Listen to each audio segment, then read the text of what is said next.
We've all heard the phrase, is the glass half full or half empty? But what if that wasn't just a metaphor? What if the glass was literally physically half empty? Not filled with air, not gas, not even a vacuum. A region with zero atoms, zero energy, zero quantum fluctuations. Congratulations, you've created a chunk of true nothingness, something even the universe can't manage. The upper half isn't filled with air, or even a vacuum. It's filled with the absence of physics. To truly empty this space, we'd have to erase the quantum foam itself. That's hard, like break the universe hard. Because space hates being empty. Even the vacuum is full of stuff. Virtual particles, zero-point energy, a whole lot of jitter. Remove that, and you've basically punched a hole in reality. Because space hates being empty. Even the vacuum is full of stuff. Virtual particles, zero-point energy, a whole lot of jitter. Even light would behave differently near our nothing zone. In fact, you just invented a perfect light trap. Congratulations, you've built the ultimate anti-lighthouse. At this point, physicists would ask, how did you even make this thing? The answer is, you probably didn't.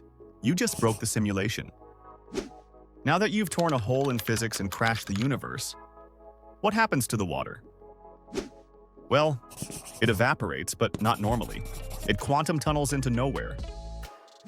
Which, by the way, releases a tiny amount of energy, like a nuclear bomb made of thirst. Eventually, the water's gone.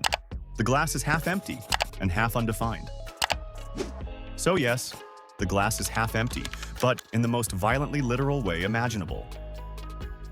After a while, the nothing zone begins to spread, slowly, subtly, and politely. It doesn't consume matter, it just asks it to reconsider being real. Meanwhile, the glass, still proudly half empty, does what it does best: sit there and not be helpful.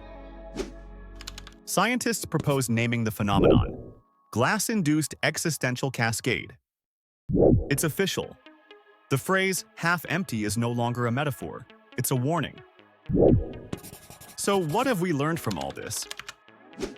First, empty is a strong word, especially in physics. Second, never ask a physicist whether the glass is half empty. Third, if something seems just a thought experiment, it's probably a trap. In conclusion, the glass is neither half full nor half empty. It's just misunderstood. And the original question? Is the glass half full or half empty? Turns out it's both and neither, and occasionally a physics hazard. So next time someone asks you that question, say this: depends. Do you like your atoms attached?